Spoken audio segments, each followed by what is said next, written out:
प्यारे मित्रों, नमः संस्कृताय। आशा करते हैं आप सब लोग बहुत अच्छे से होंगे और अच्छी तरह से पढ़ाई कर रहे होंगे और अच्छे से अच्छे अंक लाने की होड़ में आपको ज़्यादा मेहनत करने की ज़रूरत है, क्योंकि एक नंबर से आप कई विद्यार्थियों को आगे पीछे छोड़ सकते हैं। मतलब एक नंबर कम हुआ तो कई विद्यार्थियों के पीछे हो जाएंगे और एक नंबर बढ़ गया तो कई विद्यार्थियों के आगे हो जाएंगे। इसलिए आप सभी लोग बहुत सीरियस होकर पढ़ाई कीजिए, गंभीरता लाइए, है ना। बस यही ज़रूरी है। समास में हम तत्पुरुष समास इस समय पढ़ रहे हैं।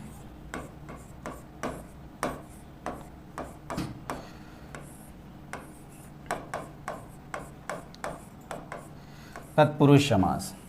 तत्पुरुष समास में हमने बताया समानाधिकरण और व्यधिकरण, दो तरह से इसके भेद होते हैं। समानाधिकरण कर्मधारय का भेद होता है, एक तरह से जो समानाधिकरण जो भेद है तत्पुरुष का वो कर्मधारय कहलाता है। और दूसरा क्या होता है, व्यधिकरण। व्यधिकरण में जो 6 भेद हैं व्यधिकरण के, प्रथमा को हटा दीजिए तो द्वितीय तत्पुरुष, तृतीय तत्पुरुष, चतुर्थी तत्पुरुष और पंचमी, षष्ठी और सप्तमी तक, है ना। सप्तमी तक जितने भी विभक्ति, इनका पहचान कैसे करेंगे? पहचान करने के लिए पहला शब्द जो है उसी विभक्ति में रहेगा।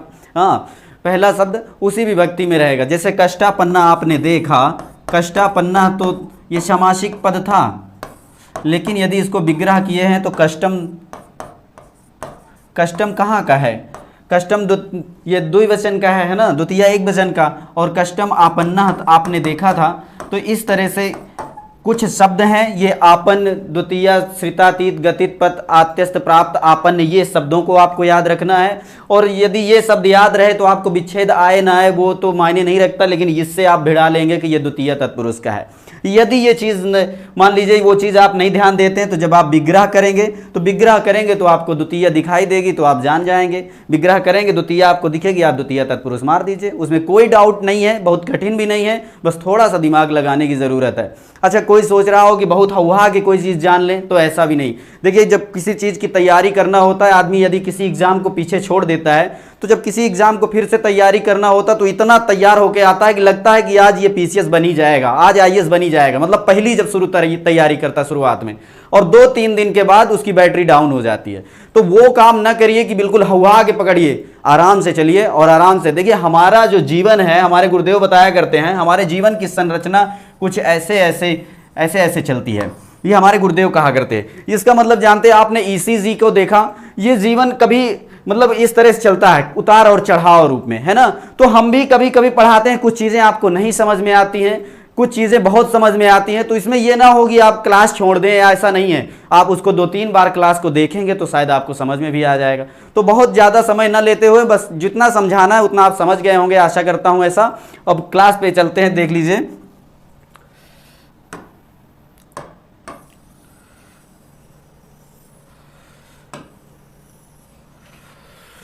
ठीक ना। तृतीय तत्पुरुष,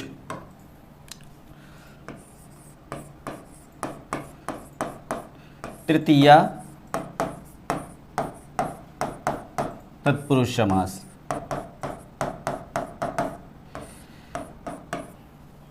तृतीय तत्पुरुष समास मैंने आपसे बताया कि जो पहला पद जिस विभक्ति में हो वो उसी मतलब वही समास हो जाएगा। जैसे द्वितीय, पहला पद द्वितीय विभक्ति में रहे तो द्वितीय तत्पुरुष, तृतीय में रहे तो तृतीय तत्पुरुष, चतुर्थी में रहे चतुर्थी तत्पुरुष। लेकिन कुछ शब्द यदि आपने विभक्ति निकालना या जब तक समास विग्रह नहीं करेंगे तो समझ में भी नहीं आएगा, है ना। समास विग्रह करेंगे तभी विभक्ति पता चलेगी। तो उससे ज़्यादा जरूरी तो ये भी है, जानना ये भी चाहिए, विभक्तियों को आपको जानना पड़ेगा। लेकिन कुछ अमुक शब्द हैं, कुछ विशेष शब्द रखे गए हैं। जैसे द्वितीय में श्रितातीत, पतित, गत, आत्यस्त, प्राप्त, आपन, नहीं, आपने कल की वीडियो में देखा। तो यदि ये शब्द आ जाते हैं तो द्वितीय हो जाती। इसमें भी तृतीया में भी इसी तरह के कुछ विशेष शब्द हैं, उनको भी जाने रहेंगे तो दिक्कत नहीं होगी, ठीक ना। आप कहाँ तक पढ़ाई किए सर जी? अच्छा, राजू कुमार गौड़ जी पूछ रहे हैं। आप भैया, मैं आपको पढ़ा ले रहा हूँ, बस इतना समझ लीजिए। अब क्या बताऊँ मैं, कहाँ तक पढ़ाई किया हूँ, आपके हित में जो बातें हैं वो चीज़ हम आपको बता रहे हैं, ठीक ना। आपका उद्धार हो जाए, ये सबसे बड़ा है काम। मेरा काम सबसे बड़ा तब होगा जब आपका उद्धार हो जाए। और यही मैं आपके लिए विशेष शुभकामनाएं प्रतिदिन देता हूँ कि आप सभी का उद्धार हो जाए, ठीक ना। तो तृतीय तत्पुरुष समास आप देख लीजिए, इसमें थोड़ा सा नोट कर लेंगे तो ज़्यादा समझ में आएगा, ठीक ना।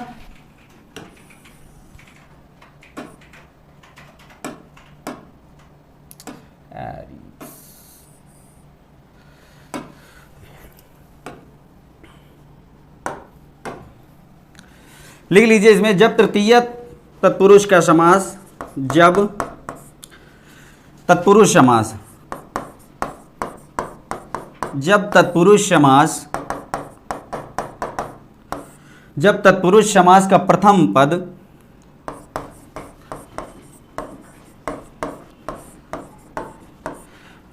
तृतीय विभक्ति में हो।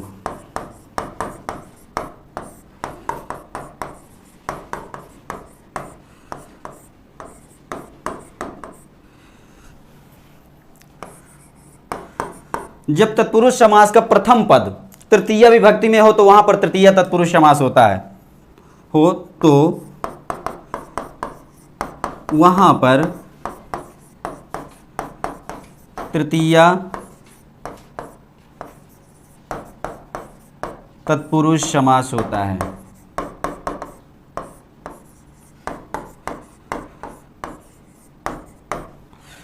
ठीक है, नोट कर लीजिए, सभी लोग नोट करते चलेंगे, ज़्यादा मज़ा आएगा, है ना। सभी को समझ में भी आना चाहिए कि पहला पद किस विभक्ति में होगा, तृतीया विभक्ति में होगा, तब तृतीया तत्पुरुष हो जाएगा, है ना।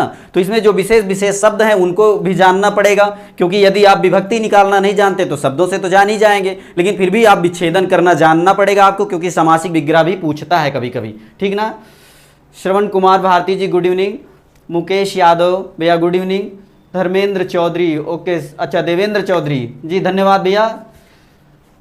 जिन भाइयों का या जिन मित्रों का या मैडम जो भी जुड़ी हुई हैं इस क्लास में, जिनका नाम नहीं लिया जाता है किसी कारणवश, मान लीजिए नहीं हो पाता है, तो आप बुरा मत मानिएगा प्लीज़, क्योंकि हो जाता है क्लास, देखिए सभी का नाम ले पाना संभव नहीं है, लेकिन सभी के लिए विशेष प्यार है, सबका विशेष निवेदन, मतलब सबके लिए यहाँ पर आमंत्रण है, सब लोग आइए, आराम से पढ़िए, ठीक ना।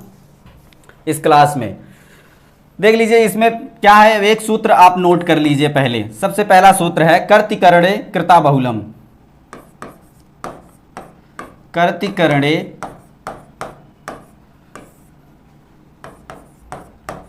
कृता बहुलम, कर्तिकरणे कृता बहुलम, नोट कर लीजिए इसको।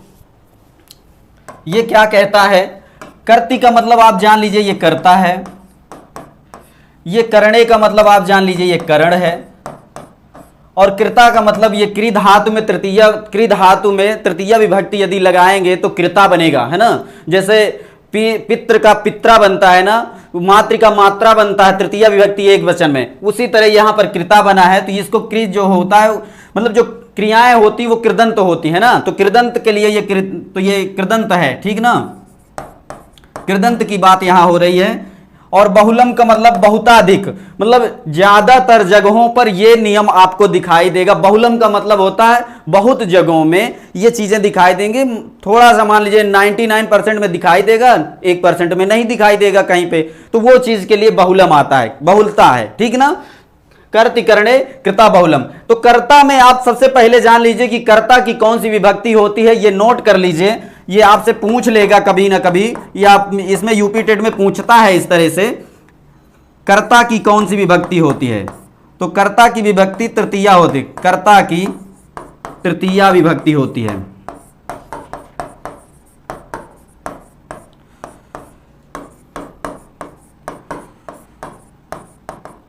ठीक ना, इसको नोट कर लीजिए, कर्ता की कौन सी विभक्ति होती, तृतीया विभक्ति हो। और करण क्या होता है, साधकतम करणम, जो कार्य करने में सबसे ज्यादा सहायक हो उसे क्या कहते हैं, करण कहते हैं। जैसे वो हाथ से पानी पीता है, हाथ से कोई पानी नहीं पिएगा, लेकिन यह है कि लोटा, मान लीजिए लोटे में जल हो या किसी गिलास में जल हो तो गिलास से पानी पिएगा, लेकिन हाथ एक क्या है, साधकतम करण है, मतलब हाथ नहीं लगाता तो गिलास का पानी मुंह पे नहीं जाता, तो वहां पर क्या लगती है, वहां पर भी तृतीया लगती है, और कर्ता में तृतीया होती ही है, ये चीज आप जान लीजिए।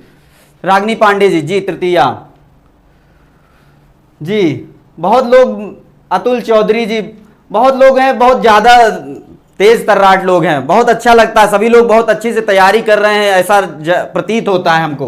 तो कर्ता की कौन सी विभक्ति तृतीया होती है, करण में साधकतम करणम, जो जहां पर ज्यादा सहायक हो, किसी चीज को सहायता लेनी पड़े, जैसे नखई भिन्ना, नखई भिन्ना मतलब नाखून से जो फाड़ दिया गया हो या अलग कर दिया गया हो। आपने देखा होगा ये हिरण्याकश्यप एक राक्षस था, उसको जो है नरसिंह भगवान ने जो है क्या किया था, नाखूनों से फाड़ दिया। एक नाखून से नहीं, नखई भिन्ना का मतलब तृतीया बहुवचन। तृतीया बहुवचन में जैसे बालक का क्या होता है, बालकई होता है, रामा का रामई होता है, उस तरह से नखई, नख का नखई हो जाएगा। एक वचन में नखेन बनेगा, तो नखई मतलब बहुत से नाखूनों से, ना एक नाखून से ना दो से, मतलब दो से अधिक हो गया तो बहुवचन में, तो ये 10 नाखूनों से उन्होंने जो है पूरा फाड़ दिया था, इसलिए जो अलग कर दिया था। तो नखई भिन्ना, तो साधक करण क्या था, नाखून से फाड़े थे ना, जो सहायता किसकी ली गई उसको फाड़ने के लिए, नाखूनों की। तो साधकतम करणम, जहां पर सहायता ली जाए जिससे कोई कार्य में, तो उसकी क्या करण संज्ञा होती है, और करण में तृतीया होती है, ये जाने रहिएगा, ठीक ना। तो ये बाद में क्या हो, कृदंत हो, ये चीज कहता है।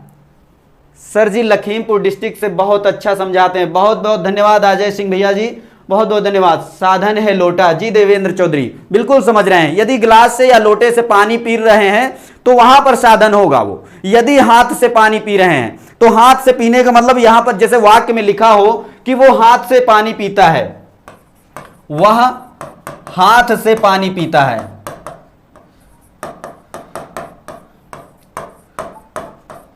तब यहां पर जो करण होगा वो हाथ हो जाएगा। क्या हो जाएगा, हाथ हो जाएगा। वो जिससे कोई काम करता हो तो वहां पर करण वही होगा। जैसे वो नाखून से फाड़ दिए तो नाखून हो जाएगा। यदि मान लीजिए वो गिलास से पानी पीता है या लोटे से पानी पीता है, वह लोटा से पानी पीता है, तब यहां पर क्या हो जाएगा, लोटा हो जाएगा साधकतम करणम, जहां पर सहायता ली जाएगी, ठीक ना। हालांकि लोटा से पानी कैसे पिएगा, बिना मुंह लगाए कैसे पी लेगा भैया, मुंह से जरूरी है, लेकिन सहायता किसकी ले रहा है, वाक्य में किसकी सहायता ले रहा है, बात यह है। वाक्य में जो दे रहा है उसको साधक आप मानेंगे। वाक्य में यदि हाथ दिया है तो हाथ साधक है, लोटा दिया है तो लोटा साधक है, मुंह दिया है तो मुंह साधक है। नहीं तो आप अपने से जोड़ेंगे कि भैया यदि हाथ नहीं लगाएगा तो लोटा कैसे लेगा, और फिर लोटा ले लिया, मुंह नहीं लगाएगा तो फिर पानी कैसे पी लेगा, है ना। तो इस तरह की तमाम सारी बातें आपको ध्यान में नहीं रखना। वाक्य में जो दिया हो, जो साधक है, जिससे सहायता ली जा रही है, वही करण है, ठीक ना। इतनी बात आपको समझानी थी जी। साधन हाथ होगा। गुंजन प्रजापति बहुत बहुत धन्यवाद जी। सभी को समझ में आ रहा है, कोई डाउट किसी को तो नहीं है ना जी। चलिए आगे चलते हैं। तो कर्ता की तृतीया विभक्त और करण में भी तृतीया हो जाएगी, और कृदंत जो होता है बाद में, कृदंत मतलब क्रिया लगी होती है, ठीक है ना। तो ये चीज जाने रही। इसमें उदाहरण आप देख लीजिए, नहीं परिभाषा पहले इसकी थोड़ा सा नोट कर लीजिए। जब तृतीयांत कर्ता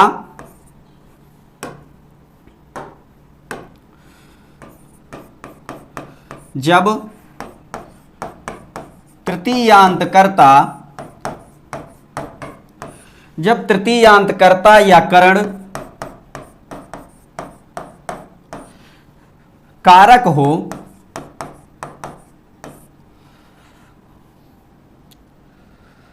तृतीयांत कर्ता या करण कारक हो, ठीक है, और साथ वाला शब्द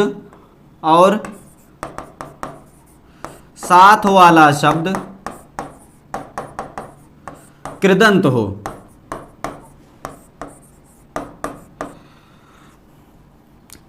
ठीक ना। अब इसमें उदाहरण आप लिख लीजिए, जैसे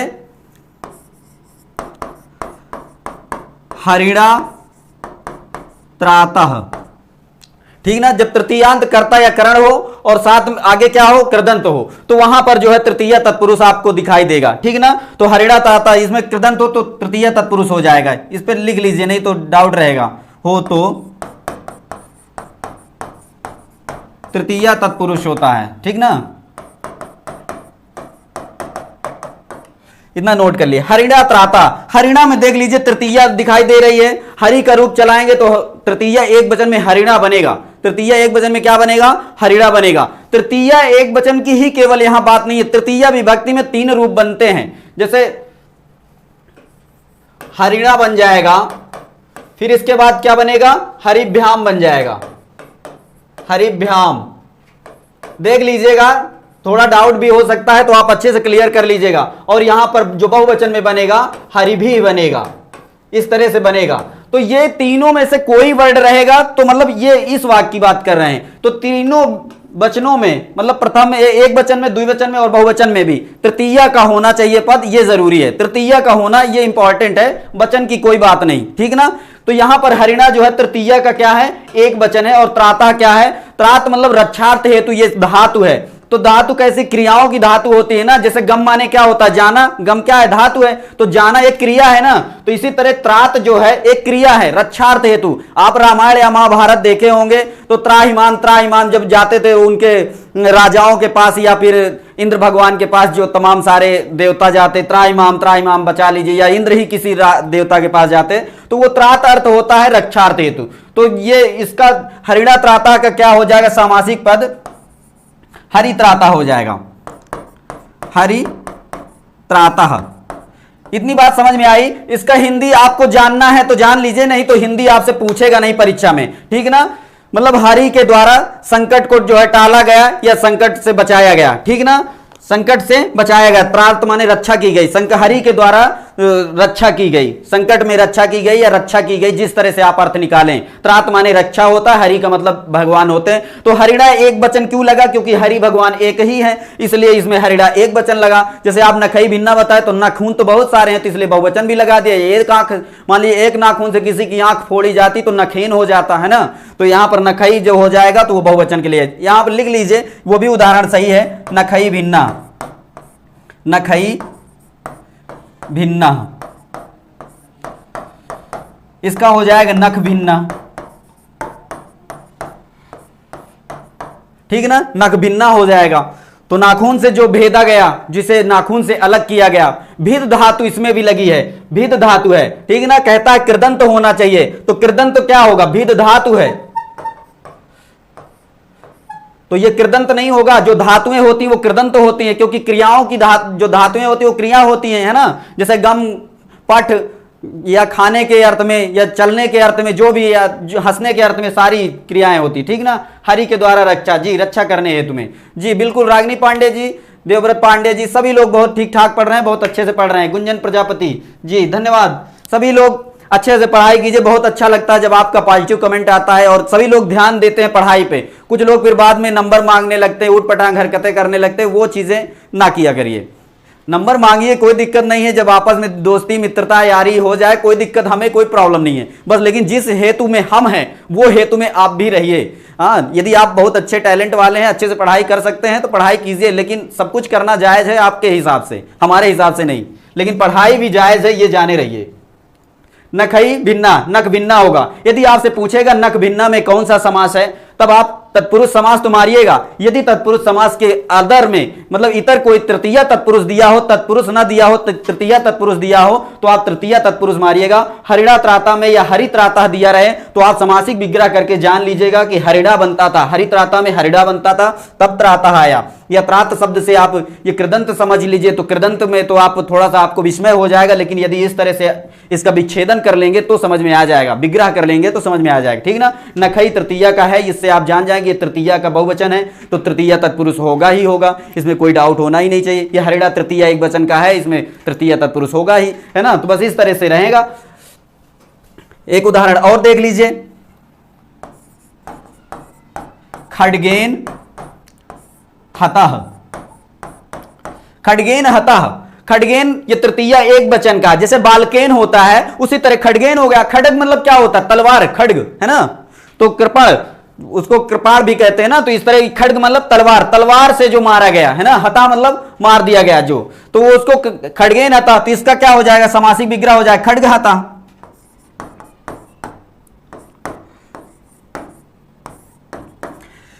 ये सारे उदाहरण आप नोट कर लीजिएगा। एक उदाहरण ये है, एक ये है और ये तीसरा, ठीक ना। इसको नोट कर लीजिए, खड्गेन हता, हरिणा त्राता, नखई भिन्ना, इनमें सब में तृतीया आपको दिखाई देगी, ठीक ना। कोई डाउट, सभी लोग अच्छे से पढ़िए। कोई डाउट हो तो आप कमेंट करिएगा। बिल्कुल अच्छे से पढ़ना है, आपको अच्छे नंबर अर्जित करना है और टेस्ट में सभी लोगों को भागीदारी निभाना है। विशेष निवेदन है हमारा, कोई भी देखिए जितने भी यहाँ पर स्टूडेंट लाइव आते हैं सभी लोगों से विशेष निवेदन है, सभी लोग टेस्ट में जरूर भागीदारी निभाइएगा। 25 तारीख से टेस्ट शुरू हो रहा है, ठीक ना। बहुत जल्दी CDP की क्लास भी चालू होने वाली है, आज उसका उद्घाटन हो जाएगा, ठीक ना। तो सभी लोग बस पढ़ाई पर ध्यान दीजिए और चाहे किसी चीज पर इस समय न ध्यान दीजिए। खाना खाने में 1 घंटे लेट खाइएगा, लेकिन पढ़ाई में 1 घंटे लेट नहीं। आगे चलें। एक सूत्र है पूर्व सदृश, पूर्व सदृश समूहार्थ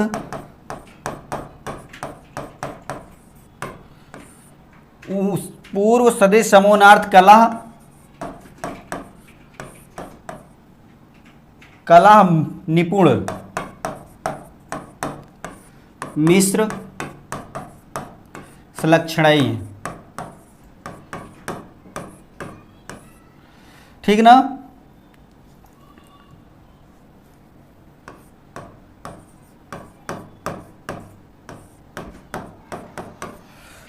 पूर्व सदृश समूहार्थ कलह निपुण मिश्र संलक्षणई, इतना तो आपको ठीक से याद हो जाना चाहिए। थोड़ा बहुत मान लीजिए नहीं दिक्कत होती है तो इसको समझने के लिए यहां पर संलक्षणई के नीचे लिख दीजिए तृतीया तत्पुरुष। तृतीया तत्पुरुष, देखिए कहने का मेरे मतलब इतना है कि यदि इतने शब्द याद हो जाएंगे तो 2 शब्द और याद कर लीजिएगा, तृतीय तत्पुरुष। इससे आपका संस्कार बना रहेगा। संस्कार यह बना रहेगा कि पूर्व सदृश और सम ऊन अर्थ में या फिर निपुण मिश्र संलक्षण अर्थ यदि ये शब्द आएंगे, इनके अर्थ में कौन सी विभक्ति होती है या कौन सा समास होता है, तो वो तृतीय तत्पुरुष होता है। तृतीय तत्पुरुष ये आपके लक्षण में आ जाएगा। लक्षण मतलब एक व्यवहार में जब बार बार इसको पढ़ेंगे तो तृतीय तत्पुरुष भी साथ में पढ़ेंगे। ये जोड़े रहिएगा अपने से, है ना। तो ये आपका एक संस्कार बन जाएगा कि यदि इनमें से कोई पूछेगा तो आपका संस्कार में रहेगा, तुरंत तृतीय तत्पुरुष आ जाएगा, अपने आप आ जाएगा। जैसे घर का नंबर हो याद करते हैं आप, तो याद हो गए एक बार, तो यदि कोई बोलता रहता है तो आपको अगला वाला मन में चलने लगता है ना। तो उसी तरह यदि इतना बोलेंगे तो तृतीय तत्पुरुष आपके मन में चलने लगेगा पहले से। ठीक ना जी। जौनपुर से रूना मौर्य जी, बहुत बहुत धन्यवाद सर। ऑनलाइन टेस्ट होगा अतुल चौधरी। ऑनलाइन टेस्ट तो नहीं होगा, ऑफलाइन होगा। सॉल्यूशन सारा आपको ऑनलाइन मिलेगा, लेकिन ऑफलाइन ऑनलाइन से आपके लिए मैं बता दूं, ऑनलाइन से ज्यादा बेहतर होता है ऑफलाइन, क्योंकि जो एक मन में थोड़ा सा डर होता है ना, तो आप इतने टेस्ट देंगे तो सारे डर आपके निकल जाएंगे। तो इसलिए आपसे ज्यादा जरूरी यही बात करना है कि आप आकर ऑनलाइन टेस्ट के चक्कर में ना पड़कर ऑफलाइन टेस्ट दें यहाँ पे। ठीक ना। तो ऑफलाइन टेस्ट यदि मान लीजिए नहीं है, दुर्भाग्यवश आप यहाँ पर नहीं इलाहाबाद में, तो फिर आपको ऑनलाइन आपके लिए पीडीएफ मिल जाएगी, उसमें कोई दिक्कत नहीं है। लेकिन ज़्यादातर कोशिश कीजिए कि यहाँ आपके यार दोस्त हैं तो आके रुक लीजिएगा थोड़े दिनों के लिए और टेस्ट में जरूर सम्मिलित होइए। इससे आपका डर निकल जाएगा, आपकी जो वहम, जो इस तरह की तमाम तरह की भावनाएं पैदा हो जाती है ना एग्जाम हॉल में जाते ही, वो सारा दूर हो जाएगा। ठीक ना। आगे चलते हैं। तो इसमें देख लीजिए क्या शब्द है, पूर्व है, सदृश है, और ये देख लीजिए सम है। ठीक ना, सम है और फिर ऊन है। सम और ऊन, इसको हलंत करेंगे, आ निकलेगा, आ ऊ मिलकर के ओ हो गया, है ना। पूर्व सदृश सम ऊन, और फिर इसके बाद कहता क्या है, इन अर्थ वाले शब्दों के साथ अथवा ये कला निपुण। कला मतलब क्या होता है, कला मतलब होता है लड़ाई, लड़ाई। और निपुण का मतलब क्या होता है, निपुण का मतलब होता है चालाक, एक तरह से होशियार जो होता है ना, निपुण, चतुर कह सकते हैं। जो होशियार होता है वो तो चतुर कहेंगे ना। मिश्र का मतलब क्या हुआ, मिला हुआ।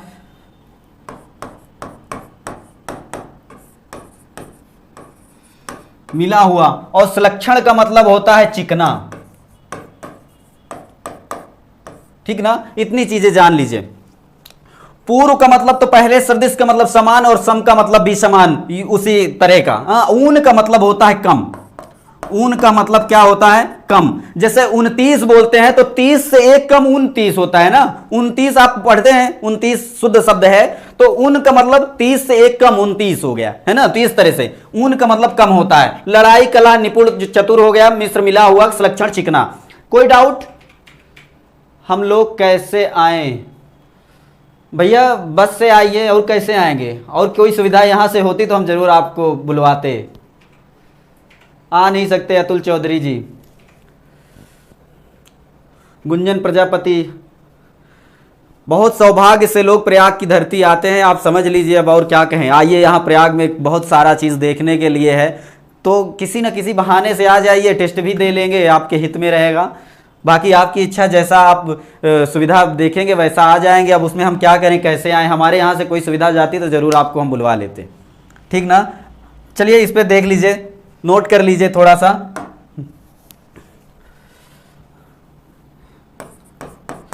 जब तृतीयांत पद के साथ, जब तृतीयांत पद के साथ पूर्व सदृश सम शब्दों में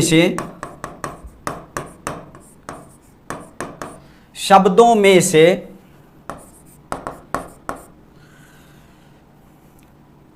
कोई आवे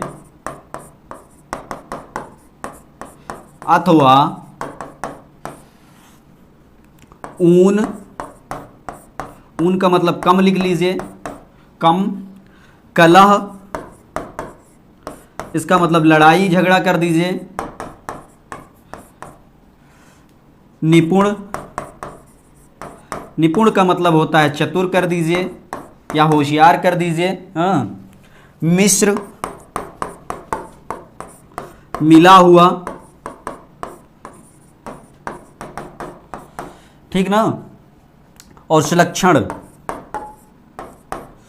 सुलक्षण का मतलब होता है चिकना,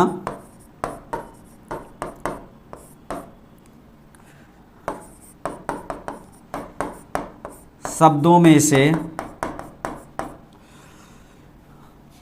अथवा इनके समान अर्थ वाले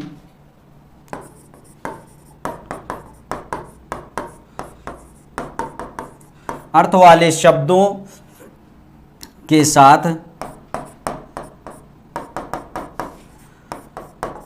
संयोग होने पर तृतीया तत्पुरुष समास होता है।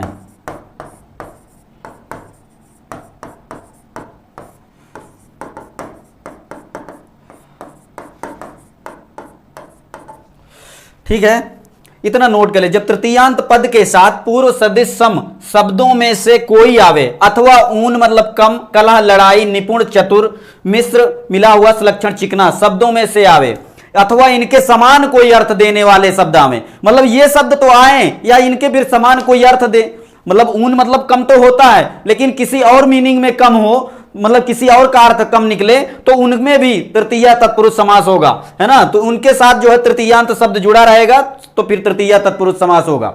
तृतीयांत पद का मतलब तृतीया विभक्ति में कोई शब्द पहले जुड़ा हो और फिर ये शब्द होंगे, तब आप वहां तृतीया तत्पुरुष समास करेंगे। तृतीया तत्पुरुष तब आप जान पाएंगे जब आप समासिक विग्रह करेंगे, लेकिन यदि समासिक विग्रह नहीं करते हैं तो ये सारे शब्द जुड़े रहेंगे, इससे आप पहचान लेंगे। और जब समासिक विग्रह करेंगे तो आपको पहले पद में तृतीया मिल ही जाएगा, तब फिर आप जान ही जाएंगे। और नहीं तो फिर ये तो बिल्कुल सीधा सीधा वाला तो यही है, इनको याद कर लीजिए कि ये सारे शब्द आ जाएंगे तो तृतीया तत्पुरुष हो जाएगा। ठीक ना। काजल तोमर राजस्थान भरतपुर से नहीं आ सकते सर, राजस्थान से हैं, बहुत बहुत धन्यवाद। आपके लिए पीडीएफ जरूर पहुंच जाएगी। दुर्भाग्य हमारे जो प्रयागराज न पधारे, गुंजन प्रजापति।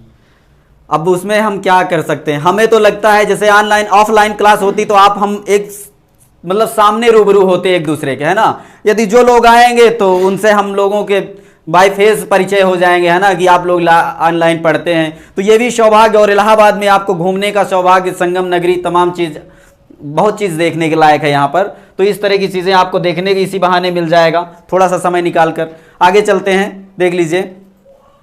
जैसे मासेन पूर्वः, मासेन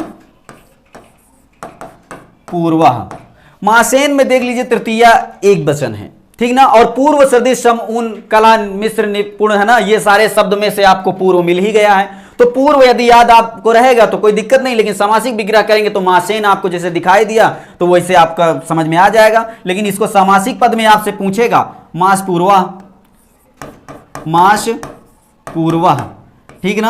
आपसे यदि पूछेगा कि मास पूर्वा में कौन सा समास है, तब आप बताएंगे कि तृतीय तत्पुरुष है। लेकिन तृतीय तत्पुरुष कैसे जानेंगे? या तो पूर्व याद करिए या तो समासिक विग्रह करेंगे तो मासेन याद करिए। दो चीज तो आपको करना ही पड़ेगा। भाई खाना खाना है तो खाना बनाना भी पड़ेगा, है कि नहीं? और खाना बन जाएगा तो खाना भी पड़ेगा। ऐसा तो नहीं कि कोई और सिस्टम हो कि बस देख लो और पेट में चला गया।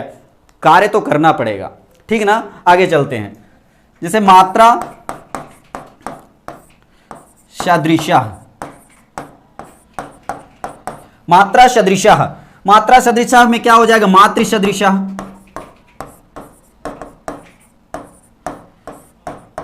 मातृ सदृशः मतलब माता के समान। इसका क्या हो जाएगा? माता के समान। ये अर्थ जानते हैं कैसे निकलता है? जैसे मान लीजिए कोई औरत हो आपके प्रति, जैसे आपकी माता आपके साथ व्यवहार करती है, वैसा वो मान लीजिए अनजान कोई औरत हो या आपके पड़ोस की कोई औरत हो जो माता के समान प्रेम करें, वो माता है ना। और मास पूरा मतलब महीने से पहले, ऐसा भी अर्थ इसका निकाल लीजिएगा। तो अर्थ जानना ज्यादा जरूरी नहीं है, आपको शब्द पकड़ने की ज्यादा जरूरत है, ठीक ना सभी लोग। अब सर अब टहलने का समय नहीं, अब तो कुछ करने का समय। जी बहुत बहुत धन्यवाद, आपके विचार बहुत अच्छे लगे, हमें बहुत अच्छा लगा, सही कह रहे हैं। लेकिन फिर भी यदि जो लोग प्रयाग कभी नहीं आते हैं तो आते जाते रास्ते में बहुत कुछ देखने लायक होता है, तो जब समय मिलता है तो फिर घूमने का मज़ा ही कुछ और होता है कि भाई वहाँ पर ये चीज़ रास्ते में देखे, बहुत प्यारा लग रहा था। जैसे यूनिवर्सिटी के बगल से आप निकले और यूनिवर्सिटी में जो एक घड़ी लगी हुई है या गोल गुंबद जो भी बना, अंदर घुसने का आपका मन करेगा, लेकिन खाली समय में फिर आइएगा। लेकिन देख तो लेंगे ही ना, आएंगे तो रास्ते से गुजरेंगे तो कुछ तो लालायित होंगे आप, ठीक है। आगे चलें। जैसे पित्राशम, पित्राशम, ठीक ना, पित्राशम। तब इसमें क्या हो जाएगा? पितृशम, पितृशम, पिता के समान, पिता के तुल्य भी कर सकते हैं, ठीक ना। पिता के तुल्य कर दीजिए, ठीक ना। अपने से अर्थ निकाल लेंगे, बहुत कठिन नहीं है। जैसे धान्येन ऊनम, धान्येन ऊनम, ऊन का अर्थ हमने बताया था कम होता है, और धान्य का मतलब जो धन धान्य होता है, संपत्ति, अनाज, या फिर वो जो फसल होती है, कहते हैं ना कि इस बार कम हुआ है, तो उस सब में अर्थ जो है ऊन का अर्थ लगा दीजिए। धान्य वही संपत्ति हो गया, है ना। तो इसका क्या हो जाएगा? धान्योनम हो जाएगा, धान्योनम, ठीक ना। और देख लीजिए वाचा कलह, वाचा कलह,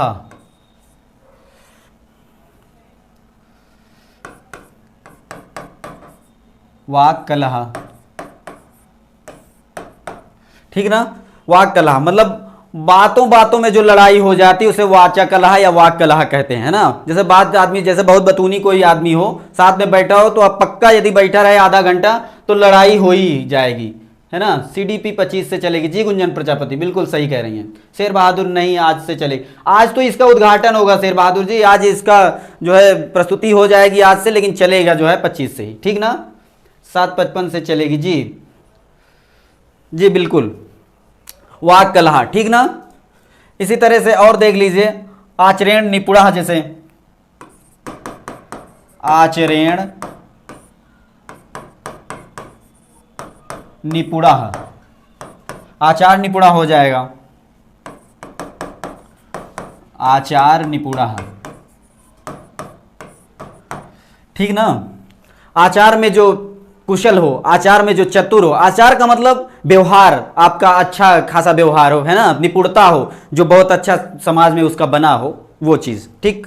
आगे चलें। देख लीजिए ये जो है आप इसमें से तमाम और देख लीजिए, एक दो और देख लीजिए, नहीं तो फिर आगे चलते हैं, दूसरा बता देते हैं ना। घर्षणेन संलक्षण, घर्षणेन संलक्षण या संलक्षणम कर दीजिए, ठीक ना। घर्षणेन संलक्षणम, घर्षण मतलब घर्षण करने से, घर्षण जानते हैं ना, कहीं पे बहुत ज्यादा रगड़ हो तो रगड़ होने से चिकना हो जाना। जैसे कुएं में पानी जो रस्सी से डालते हैं तो जो उसकी गलारी होती है ना, उस पर पड़ने से जो है वो चिकना हो जाता बहुत, तो घर्षण से जो हुआ जो चिकना हो, ठीक ना। निरंतरता से जो चिकनापन हुआ हो उसके लिए है। इसका सामासिक पद जो बनेगा घर्षण संलक्षणम, घर्षण संलक्षणम, संलक्षणम, ठीक ना। एक कुटेंस, कुटेंस लक्षणम, कुटेंस लक्षणम,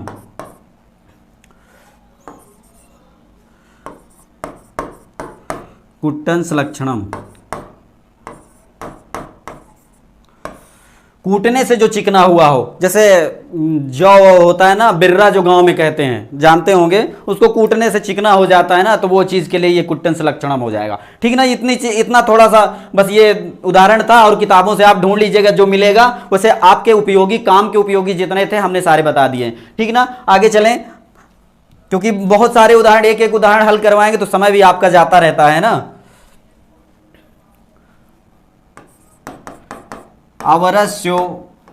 आवरस्योपसंख्यानम,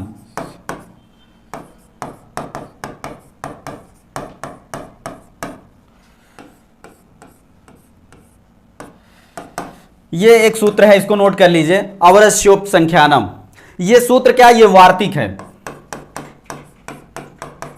हमने बताया था कि जो पाणिनि महोदय कहे गए और उसमें से कुछ छूट गया, तो फिर कात्यायन महोदय उसके तुरंत बाद उसमें रख दिए कि भैया ये आपने छोड़ दिए हैं, तो उसको अभी जैसे कुछ शब्द जितने अभी आपने पढ़ा ना, मिश्र संलक्षण है ना, सम ऊन कला, ये वाले जितने भी आपने पद पढ़े, वो सारे पदों में ये अवर जो है एक शब्द रह गया था पाणिनि महोदय से, तो इसको ये तुरंत बाद वार्तिक आ गया। तो आप ये अवर को भी जाने रहिएगा कि कहीं ऐसा आ जाए, अवर आ जाए आप ना जाने रहें, तो इसको भी जान लीजिए। इसमें कैसे होगा, पाद खंजा का बताइए सर।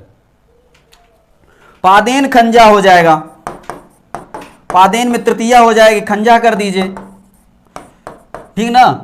कोई ज्यादा कठिन नहीं है, आराम से करिए, ठीक ना। पादेन हो जाएगा, यहां तृतीया दिख जाएगा, और खंजा मतलब जो लंगड़ा हो,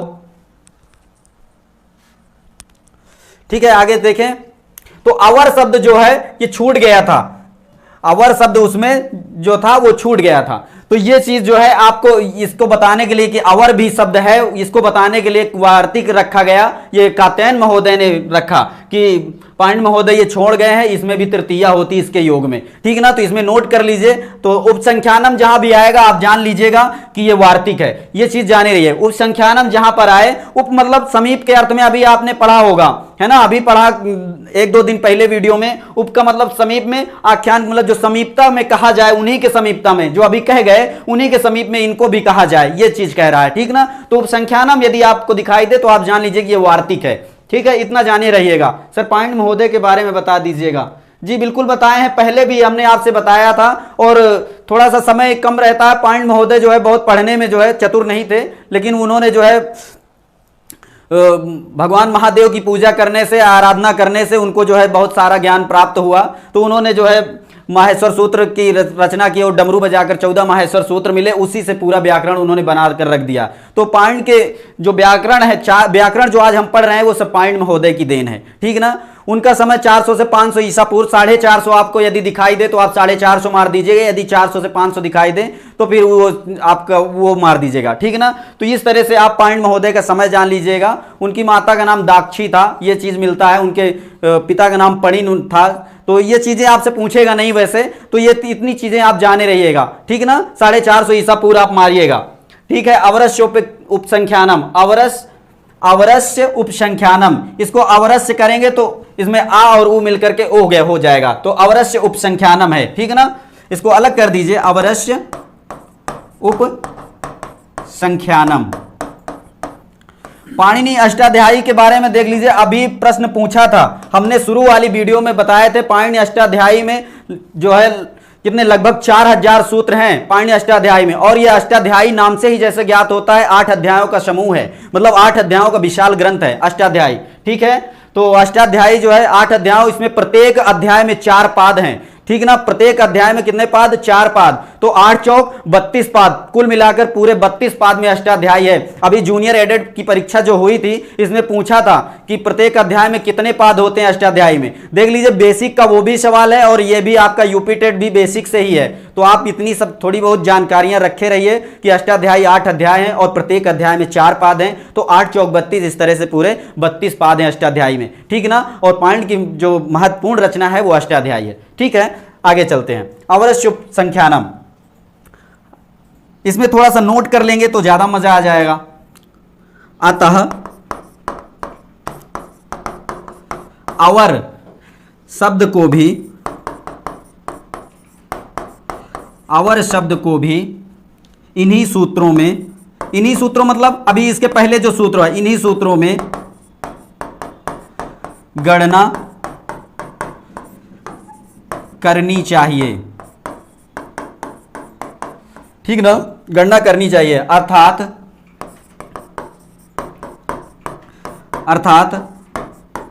अवर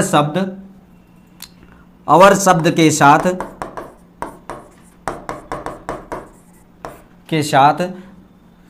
भी तृतीया तत्पुरुष समास होगा, ठीक ना। ये नोट कर लीजिएगा, अवर शब्द भी उसी में जुड़ा रहेगा। जैसे पूर्व सदिश सम ऊन कला मिश्र संलक्षणई आपने अभी पढ़ा, उसी में ये भी अवर शब्द को भी जोड़ना चाहिए था। यदि जोड़ देते पाणिनि महोदय तो फिर वार्तिक लिखने की कोई आवश्यकता न पड़ती। तो इसको आप जान लीजिए ये अलग सूत्र से कि अवर भी तृतीयांत होता है। तो वो शब्दों को आप याद रखिएगा और अवर को भी आप याद रखिएगा। इतनी बात आपसे कहनी थी, ठीक ना। जैसे इसका उदाहरण आप देख लीजिए, मासेन अवरह, मासेन अवरह, ठीक ना, मासेन अवरह। इसका जो समासिक पद बनेगा माशावरा हो जाएगा, माशावरह, ठीक ना, माशावरह। माशावरा मतलब अवर का मतलब होता है, अवर का मतलब क्या होता है, कम होता है या छोटा होता है, छोटा समझ लीजिए, ठीक ना। अवर का मतलब क्या होता है, छोटा, मतलब महीने से छोटा, महीने से जो छोटा हो, मतलब महीने से और पहले, छोटे अर्थ में ये जो है अवर का अर्थ होता है, ठीक ना। मासेन अवर, महीने से छोटा, ठीक ना, इसका अर्थ यही होगा, महीने से छोटा। मासेन अवरह आपको याद रखना। माशावरह पूछे आपसे कि कौन सा समास है, देख लीजिए कभी कभी ऐसे सवाल पूछ लेता है जो चीज आप नहीं जाने रहते, फंसाने के लिए 2 4 10 क्वेश्चन आपको देता है। ये बहुत सरल पेपर बन जाता है, तो फिर 5 और 10 क्वेश्चनों में आपकी मेरिट नीचे ऊपर करवा देता है एग्जामिनर। तो वही चीजें हैं, आपको थोड़ा बहुत तो किसी से अलग करना ही पड़ेगा। तो अलग करने का मतलब हम चाहते हैं कि आपका सबसे अलग हो और सबसे अच्छा हो, बस यही चाहते हैं, ठीक ना। 4000 सूत्र, 8 अध्याय, 32 पाद, जी बिल्कुल। प्रत्येक अध्याय में भी जाने रहिएगा रागिनी पांडे जी की 4 पाद होते हैं, ठीक ना, प्रत्येक अध्याय में 4 पाद, ये चीज जाने रहिएगा। क्योंकि अभी जूनियर एडेड परीक्षा में यही सवाल पूछा था कि प्रत्येक अध्याय में कितने पाद होते हैं, ठीक ना। वैसे पेपर की पीडीएफ हमने भिजवा दिया था, शायद मिल गई होगी आप सभी को, देख लीजिएगा सारे सवाल आपको बहुत सारे मिल जाएंगे, ठीक ना। आगे चलें। अन्येन व्यंजनम, अन्येन व्यंजनम, इसको भी देख लीजिए, यह भी बहुत इंपॉर्टेंट है आपके लिए। अन्येन व्यंजनम, अन्येन व्यंजनम में इस थोड़ा सा नोट कर लेंगे तो फिर हम समझाएंगे तो आपको ज्यादा समझ में आएगा, पहले बताएंगे तो फिर नहीं समझ में आएगा। देख लीजिए, संस्कार करने वाले, संस्कार करने वाले द्रव्यवाचक, द्रव्यवाचक तृतीयांत शब्द,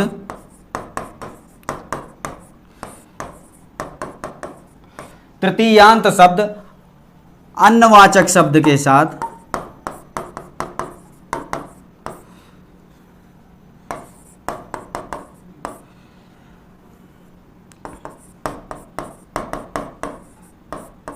भी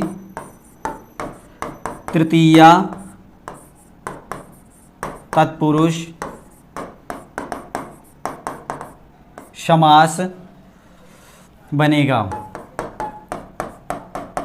नोट कर लीजिए भैया, संस्कार करने वाले द्रव्यवाचक और तृतीयांत शब्द अन्नवाचक, शब्द के साथ भी तृतीया तत्पुरुष समास होगा। ठीक ना, तृतीया तत्पुरुष समास में एक और उदाहरण आपके जुड़ रहा है, ये भी जानने रही है। ठीक ना, द्रव्यवाचक क्या होता है? द्रव्यवाचक जैसे दही हो गया, दूध हो गया, तो कहता है संस्कार करने वाले। संस्कार करने का मतलब जैसे आपकी पूजा की जाती है, जैसे आरती उतारी जाती है, तो आपको या कहीं कार्य करने जाते हैं, अच्छा कार्य करने जाते हैं तो क्या करते हैं? दही आपको खिलाते हैं तो क्या होता है? शुभ होता है ना। तो शुभ क्या हो गया? वो आपको शुद्ध करने के लिए एक संस्कार परिमार्जित, आपको छानने के लिए, मतलब एकदम बिल्कुल शुद्धिकरण करने के लिए ये होता है कि आप अच्छा कार्य करने जा रहे हैं तो आप एक चम्मच दही खाकर जाइए, चीनी खाकर जाइए दही के साथ, है ना।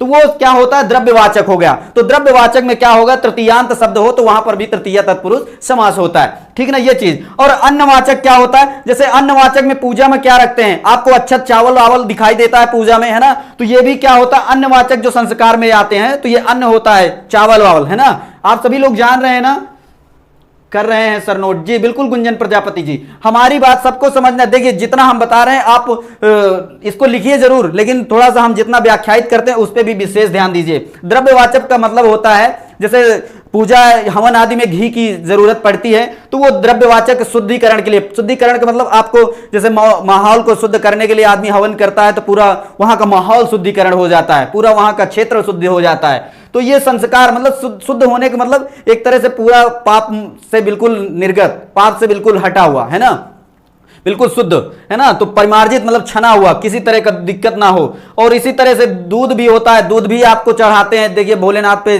शिवलिंग पे चढ़ाते हैं दूध, है ना। तो ये भी दूध भी होता है संस्कारवाची। और अन्नवाचक में आप जानते हैं कि चावल वावल का जैसे तिलक उलक लगाने के लिए चावल का प्रयोग करते ही हैं। ठीक ना, ये चीज जाने रही है। तो इसमें क्या हो जाएगा? जैसे दधना ओदना, इसको देख लीजिए, दधना ओदना, ओदना, ठीक ना। तो इसका सामासिक पद जो बनेगा दध्योदना बनेगा, दध्योदना। ठीक ना, यदि आपसे पूछ ले कि दध्योदना में कौन सा समास है तो आप बताएंगे तृतीया तत्पुरुष समास है। ठीक ना, दध्य मतलब दही हो गया, ठीक ना, ओदन मतलब भात चावल जो भी आप कहते हैं, तो दध्योदना हो गया। ठीक ना, तो दध्योदना में कौन सा समास? तृतीया तत्पुरुष समास। जी, पाप से मुक्ति, गुंजन प्रजापति जी बिल्कुल सही समझ रहे हैं। बहुत अच्छा लगता है, आप सभी लोगों को बहुत अच्छे से समझ में आ जाता है जब, ठीक ना।